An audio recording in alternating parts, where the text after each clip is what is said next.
Hi friends, అందరికీ నమస్కారం అండి. ఇప్పుడే అందిన వార్త, హైదరాబాద్లో 11 మంది ఒకేసారి అరెస్ట్ చేసిన పోలీసులు. లేటెస్ట్ అప్డేట్ అయితే వచ్చిందండి. ఆ వివరాలు ఏంటనే వీడియో రూపంలో తెలుస్తుంది. వీడియోని పూర్తిగా చూడండి, అప్పుడే కంప్లీట్ ఇన్ఫర్మేషన్ అయితే మీకు అర్థమవుతుంది. మరోసారి ఛానల్ వస్తే సబ్స్క్రైబ్ చేసుకొని బెల్ బటన్ యాక్టివేట్ చేసుకోండి. ఇటువంటి లేటెస్ట్ అప్డేట్ అందరికంటే ముందుగానే అందించడం జరుగుతుంది.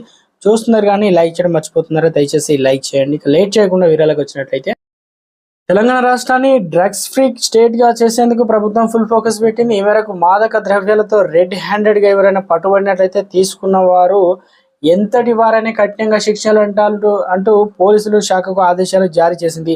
ఈ మేరకు టాస్క్ ఫోర్స్, ఇతర పోలీసులు, నార్కోటిక్ బ్యూరో రాష్ట్ర వ్యాప్తంగా విస్తృతంగా తనిఖీలు చేపడుతున్నాయి. బస్టాండ్, రైల్వే స్టేషన్లు, పట్టణాల్లోని ప్రధాన కూడలు, పబ్బులు, క్లబ్లలోనూ క్షుణ్ణంగా తనిఖీలు చేస్తుంది. గంజాయి, డ్రగ్స్ అక్రమ రవాణా అడ్డుకొని ఎక్కడికక్కడ కేసులు బుక్ చేస్తున్నారు.